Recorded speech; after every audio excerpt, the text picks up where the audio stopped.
So what was really cool about our ability to truly go in and dissect the data was that we could pull reports from the platform showing what life events were being used, what encouragements were being sent, and then to take an even deeper dive and say, okay, here's a list of all of the encouragements that have been sent out. This particular encouragement has been sent 25 times.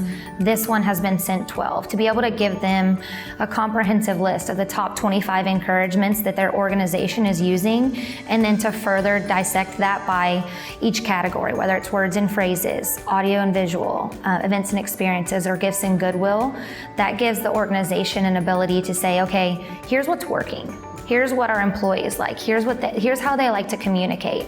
And then also, if they choose to do so, being able to tie in perhaps to their company store or to their encouragements and say, okay, out of gifts and goodwill, when we tie in these products, here's what's working, here's what they like. So to have that immediate feedback from the encouragements, it just gives you a whole nother look at basically what's working and what's not within your organization. I think back, as an HR professional and being able to have that type of data, to sit down with one of my managers and say, or a senior leader and say, this is what's happening across our organization and these are the type of encouragements that most of our managers are seeing, and see a real theme there. And I think that would have been able to drive the company culture to whichever direction we needed it to go. I mean, if we were way off in left field and the CEO or the COO were thinking, these are our real struggles and this is how we have to bring culture. I mean, it's,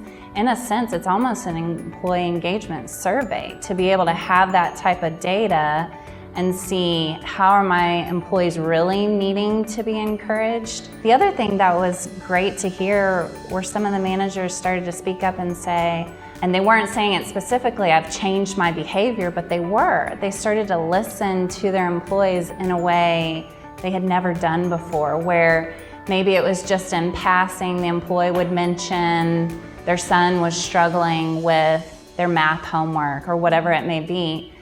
All of a sudden they started to think, oh, okay, how can I support that particular dad or mom now in a way that maybe they weren't listening to before? They would have kind of just passed by them through their cubicle, through the hall, and wouldn't have really thought about that. Now they start thinking about, how do I use the system to encourage them so that they're happy to be here at work, they're happy to go home, and they can support their son or daughter and help them with that math homework too.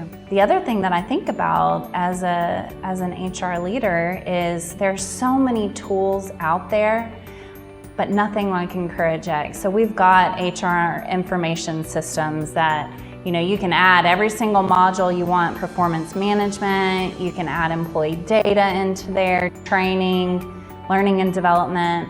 But encouragement isn't one of those. And so, similar, working with this particular client, they had praise and recognition type software, but it didn't do the types of things that they needed to on a daily, weekly, monthly basis to really encourage their employees and lift them up, support them.